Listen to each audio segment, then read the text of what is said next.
कथा प्रारंभ हो तो है, सुनहो वीर हनुमान। गुरु जी भगवान आसन वाय विराजिए, तेज पुंज बलवान सियावर रामचंद्र जी की जय।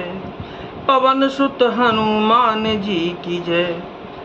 राजा के रावले निवास में रोने का शोक सुनकर अयोध्या पर में बड़ा भारी कोहराम मच गया। ऐसा जान पड़ता था मानो पक्षियों के विशाल वन में रात के समय कठोर वज्र गिरा हो। प्राण कंठ गत भयहु भुआलु, मन विहीन जनु व्याकुल व्यालु। इंद्रिय सकल विकल भई बारी, जनु सर सर सिज बनु बेनु बारी। राजा के प्राण कंठ में आ गए, मानो मणि के बिना सांप व्याकुल मरणासन्न हो गया हो। इंद्रियां सब बहुत ही विकल हो गई, मानो बिना जल के तालाब में कमलों का वन मुरझा गया हो। कौशल्या नपुती कमलाना, रवि कुल रवि अथयं जिय जाना। और धरे धीर राम महतारी, बोली बचन समय अनुसारी। कौशल्या जी ने राजा को बहुत दुखी देखकर अपने हृदय में जान लिया कि अब सूर्य कुल का सूर्य अस्त हो चला। तब श्री रामचंद्र जी की माता कौशल्या हृदय में धीरे धरकर समय के अनुकूल वचन बोली क्या? नाथ समुझी मन करिय विचारू, राम वियोग पयो दे अपारू। करन धर तुम अवध जहाजू, चढ़े हु सकल प्रिय पथिक समाजू। हे नाथ, आप मन में समझकर विचार कीजिए कि श्री रामचंद्र का वियोग अपार समुद्र है, अयोध्या जहाज है। रामचंद्र जी का वियोग अपार समुद्र है, अयोध्या जहाज है और आप उसके कर्णधार खेने वाले हैं। सब प्रियजन कुटुंबी और प्रजा ही यात्रियों का जहाज है जो इस जहाज पर चढ़ा हुआ है। धीरज धरियत पाही पारू, नाही तबूड़े हैं सब परिवारू। जो जिय धरिय विनय पिय मोरी, राम लखन सिय मिलहि बहोरी। आप धीरे धरिएगा तो सब पार पहुंच जाएंगे, नहीं तो सारा परिवार डूब जाएगा। हे प्रिय स्वामी, यदि मेरी विनती हृदय में धारण कीजिएगा तो श्री राम लक्ष्मण सीता फिर आ मिलेंगे। प्रिया बचन मृदु सुनत नपु, चितयहु आँखें उघारे। तलफत मीन मलिन जनो, सिंचत शीतल बारिशियावर रामचंद्र जी की जय। पवन सुत हनुमान जी की जय। प्रिय पत्नी कौशल्या जी के कोमल वचन सुनते हुए राजा ने आंखें खोलकर देखा, मानो तड़पती हुई दीन मछली पर कोई शीतल जल छिड़क रहा हो। धर धीरज उठ बैठ भुआलू, कहु सुमंत्र कह राम कृपालु।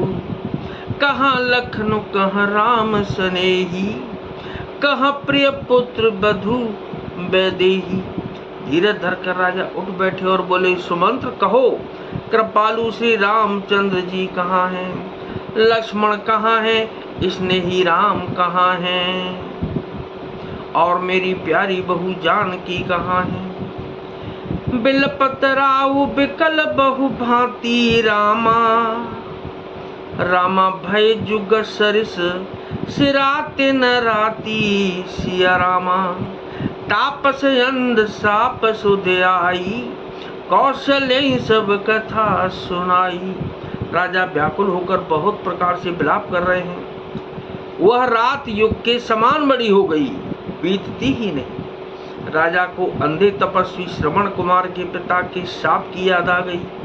उन्होंने सब कथा कौशल्या जी को कह सुनाई। बयहूं बिकल बरनत इतिहासा, राम रहित अधिक जीवन आशा। सो तनु राखी कर्म में काहा, जिहिन प्रेम पनु मोर निबाहा। उस इतिहास का वर्णन करते करते राजा व्याकुल हो गए और कहने लगे कि श्री राम के बिना जीने की आशा को धिक्कार है। मैं उस शरीर को रखकर क्या करूंगा जिसने मेरा प्रेम का प्रण नहीं निभाहा। हा रघुनंदन प्राण प्रीते, तुम बिनु जियत बहुत दिन बीते। हा जानकी लखन हा रघुबर, हा पितु हित चित चातक जलधर। क्या कहते हैं कि हा रघुकुल को आनंद देने वाले मेरे प्राण प्यारे राम, तुम्हारे बिना जीते हुए मुझे बहुत दिन बीत गए। हा जानकी, हा लक्ष्मण, हा रघुबर, हा पिता के चित्ररूपी चातक के हित करने वाले मेघ। राम राम कहिया जी राम राम कहि राम। तनु पर हरि रघुबर बिरह, राव गयौ सुर धाम सियावर। रामचंद्र जी की जय, पवन सुत हनुमान जी की जय। राम राम कहकर और फिर राम कहकर, फिर राम राम कहकर और फिर राम कहकर राजा श्री राम के विरह में शरीर त्याग कर सुरलोक को सिधार गए। तो कथा विसर्जन हो तो है, अजी विदा हो हनुमान। प्रभु गुरुदेव भगवान, राम लखन और जानकी मैया सदा करें कल्याण सियावर। रामचंद्र जी की जय, पवन सुत हनुमान जी की जय।